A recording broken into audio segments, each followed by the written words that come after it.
اور ہاں آپ کو زیادہ فکر پڑ گئی ہے کہ عمران خان آیا ہے کیوں میرے گھر.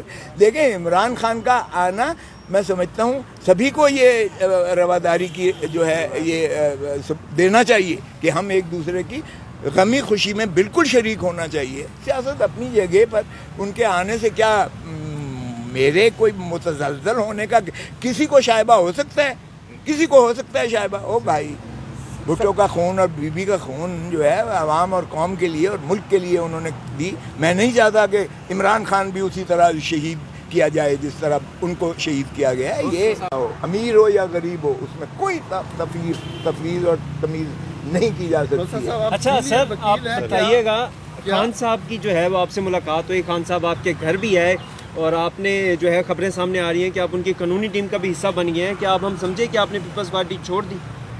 دیکھیں ایک بات تو یہ ہے کہ عمران خان میرے آپ کو آپ نے نام نہیں لینا اس کا, چیئرمین پی ٹی آئی ضرور میرے گھر آئے تھے اور وہ اس لیے آئے تھے کہ جب میرے گھر پر فائرنگ ہوئی تو ظاہر ہے کہ ہم بلوچ ہیں, وہ پٹھان ہیں, اور کوئی بھی ہو بلوچ پٹھان سے چھوڑ دیں تو یہ ایک اخلاقی ایک فریضہ بنتا ہے کہ ان کی جا کے پوچھا جائے کہ آپ عافیت سے ہیں, خیریت سے ہیں, اور اللہ تعالیٰ آپ کو حفظ و امان میں رکھے. دعائیں مانگی جاتی ہیں. تو وہ اس سلسلے میں آئے تھے. ہمارے سوشل ریلیشن شپ تو ختم نہیں ہو جاتے ہیں, لیکن انہوں نے جب یہ اس کے بعد مجھ سے استدعا کی کہ میرے خلاف ایک جھوٹا مقدمہ جو ہے کوئٹہ میں درج کیا جا رہا ہے, رزاق شر صاحب ہیں ایک, ان کو جو ہے شہید کیا گیا وہاں, جو ان کا اپنا ذاتی ایک خانوادہ تھا, میں نے نہ دیکھا تھا نہ جانتا ہوں میں ان کو. اور اسی دن پرائم منسٹر صاحب کے جو اسپیشل اسسٹنٹ ہیں عطا طاہر صاحب, انہوں نے ابھی ایف آئی آر درج نہیں ہوئی اور انہوں نے کہہ دیا کہ عمران خان قاتل ہے, عمران خان, اور سارے آپ کے چینل نے سب پروگرام آپ کے بند کر دیے, ان کی اس فرمودات کو دکھانا شروع کر دیا. تو جہاں پرائم منسٹر ایک آدمی کو جو ہے اپنے سیاسی مخالف کو اس طرح سے نامزد کر دے اور پھر ایف آئی آر میں ان کا نام آ گیا, وہ بھائی نہ ثبوت ہے نہ شواہد ہے, اور پھر اینٹی ٹیررزم کا لگا دیا گیا. اینٹی ٹیررزم وہاں کون سا آبجیکٹ تھا ٹیررزم کرنے کا؟ دہشت گردی کا تو کوئی عنصر اس میں تھا ہی نہیں طرح سے, وہ لگا دیا گیا. اور پھر اس پر ترا یہ ہے کہ اینٹی ٹیررزم جج صاحب جو ہیں انہوں نے نہ آؤ دیکھا نہ تاؤ دیکھا, کوئی شہادت ہے بھی یا نہیں ہے, انہوں نے ناقابل ضمانت وارنٹ جاری کر دیے. تو مجھے وہی بھٹو کا جو ہے وہ نظر آ گیا کہ کیا یہ بھٹو کا پھر ریپلیکا دہرایا تو نہیں جا رہا ہے.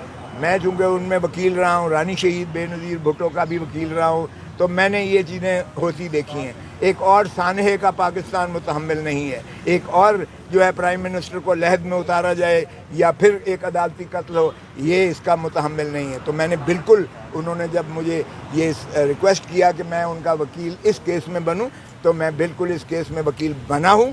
لیکن نہ میں کسی ان کی قانونی ٹیم کا حصہ ہوں, نہ میں پیپلز پارٹی کو چھوڑ رہا ہوں. میں پیپلز پارٹی ہوں, لیکن میں ایک وکیل ہوں اور پاکستان کا وکیل ہوں, پیپلز پارٹی کا وکیل نہیں ہوں, معاف کیجیے گا. تو اس لیے وکیل ہونے کے ناطے سے میں انکار کر ہی نہیں سکتا. اگر کوئی شخص مجھے کہتا ہے کہ میری قانونی جو ہے آپ معاونت کیجیے گا, تو آئین اور قانون کے تحت مجھے کوئی حق نہیں ہے کہ میں اس کی بطور وکیل کے ان کی مدد نہ کروں. سو میں نے وکالت کے فریضے منظور کیے ہیں اور سپریم کورٹ نے میں نے وہ دائر کر دی ہے کوش میں. اچھا آپ نے کہا کہ آپ کے گھر پہ فائرنگ کی گئی, یہ آپ جو حق سچ بولتے ہیں پیپلز پارٹی میں ہونے کے باوجود بھی آپ دبنگ انداز میں ہر پارٹی کے لیے سچ بولتے ہیں, ہمیشہ آپ نے سچ بولا, جس طرح پی ٹی آئی کے لیے بھی آپ نے سٹینڈ کیا. تو کیا فائرنگ اس دباؤ کے لیے کی گئی, کیا سمجھتے ہیں آپ؟ یہ مجھ سے بہتر اس کا جواب آپ نے خود دے دیا ہے. اچھا سر, دیکھیں یہ جو پھول جھڑیاں ہیں میرے گھر پہ برسائی گئی ہیں, یہ ہم اس کے پہلے بہت پرانے واقف ہیں. جب بھٹو سے شہید کیا گیا تھا تو ساروں کو انہوں نے جو ہے تہس نہس کر دیا تھا. جب ہم نے تحریک چلائی بحالی عدلیہ کی, تو سب سے پہلا خون آپ کو دیکھا ہوگا آپ نے, میرا مال کی سڑکوں پر جو ہے گرایا گیا تھا جب میں لیڈ کر رہا تھا وکلاء کی تحریک کو. تو اس کے بعد مجھے پابا سلاسل بھی ہونا پڑا اسی کی پاداش میں. تو ہم تو یہ جب بھی مارشل لاء آیا ہے ہم ڈنڈے کھاتے آئے ہیں, اور یہ پھول جڑیاں ہمارے اوپر برستی رہی ہیں. ظاہر ہے میری کوئی ذاتی دشمنی تو نہیں تھی, سو آپ سمجھ جائیں کہ کس نے کرایا اور کیوں. یہ گلو بٹوں کی حکومت ہے. یہ رانا ثناء اللہ نے جو ماڈل ٹاؤن میں حرکت کی تھی وہی حکومت ہے. شہباز شریف وہی ہے جس کے گھر کے قریب سے گولیوں کی تڑاک کی آوازیں اس وقت آ رہی تھیں اور 12 لوگوں کو مار دیا تھا، اور آج تک ان کو پوچھنے والا نہیں ہے. ابھی بھی یہ کہتے ہیں کہ کوئی اور عدالتوں کا منظور نظر ہے. او بھائی، قانون کی دھجیاں تو تم نے اڑائی ہوئی ہیں، آئین کو تم نے جوتی کی نوک پر رکھ کر جو ہے اس کو ختم کیا ہوا ہے.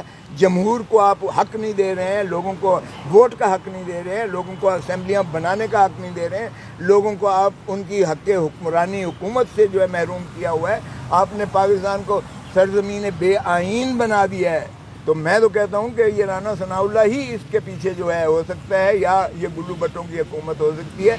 تو دیکھیں، ایک بات جو غلط فہمی پیدا کی جا رہی ہے، میں نے جو وہ فائل کی ہے ملٹری کورٹس کے خلاف، جس میں اعتزاز حسن صاحب سائل ہیں، پٹیشنر ہیں، اور میں ان کا وکیل ہوں، اس میں بھی ہم چاہتے ہیں کہ ہماری فوج مضبوط ہو، جس کے پیچھے عوام کی محبتیں شامل ہوں. جب آپ ملٹری کورٹ سے کسی کو سزا کرواتے ہیں، اب 10,000 بندہ انہوں نے پکڑا ہوا ہے، اور جو کچھ کر رہے ہیں اس کو بھی پکڑ کے پیسے لے کے چھوڑ رہے ہیں. یہ جو کچھ کر رہے ہیں آپ کے سامنے ہے. عورتوں کو انہوں نے حبس بیجا میں رکھا ہوا ہے، پکڑا ہوا ہے انہوں نے. ہم نہیں چاہتے کہ وہ سزائیں، کیونکہ نہ تو بین الاقوامی طور پر ملٹری کورٹ کی سزا کو تسلیم کیا جاتا ہے، نہ پاکستان کی عوام تسلیم کرتی ہے. اس سے نفرت بڑھے گی. تو ہم چاہتے ہیں کہ فوج ہماری ان چیزوں سے بالکل علیحدہ رہے، تاکہ فوج اور عوام کے درمیان کوئی ایسی غلط فہمی اور خلفشار نہ پیدا ہو. تو ہم اپنی فوج کو مضبوط دیکھنا چاہتے ہیں، تاکہ وہ دفاع وطن میں عوام ان کے ساتھ شانہ بشانہ کھڑے ہو. او بھائی، یہ روز جو تماشا کر رہے ہو کہ وہاں جا کے ترانے بجا کے یہ کر رہے ہو، اس سے بہتر ہے کہ آپ فوجی عدالت کہیں کہ یہ آئین کے متصادم ہے. یہ اپنے معاملات، سیاسی لوگ جو ہے اپنے معاملات آئین کے تحت اپنے جو ہے ان کو ریزالو کریں. اور میں تو سمجھتا ہوں کہ جب سارے سیاستدان اگر مل بیٹھ کر خدارہ ان مسائل کا ادراک کریں، تو عوام کو اس اذیت اور کرب سے اصل مسئلہ جو ہے، اصل مسئلہ معاشی ہے، معاشی بدحالی کا آپ اندازہ کریں کہ 10 کروڑ پاکستانی جو ہیں غربت کی دہلیز سے نیچے چلے گئے. 3 کروڑ بچہ اسکولوں میں آج نہیں جا رہا ہے، اور ہم اللہ تللہ کر رہے ہیں. بجٹ کو جو مذاق کر کے دھول جھونک کر عوام کو توجہ مبذول ادھر سے ہٹا کے، بنیادی مسائل سے ہٹا کے ہم کر رہے ہیں، یہ نہ ریاست کے لیے مناسب ہے، نہ پاکستان کو فائدہ دے گا. اچھا سر، آپ کے گھر پر فائرنگ ہوئی تو کیا آپ سے کسی پیپلز پارٹی کے رہنما نے بھی رابطہ کیا، بلال بھٹو زرداری صاحب نے یا آصف علی زرداری صاحب نے، اور انہوں نے جو ہے وہ آپ کے ساتھ یکجہتی کی ہو؟ دیکھیں، محترم آصف علی زرداری صاحب دبئی میں ہیں، اور وہ جو ہے اپنا بیماری عارضے کی وجہ سے وہ وہاں ہے. رخسانہ بنگش نے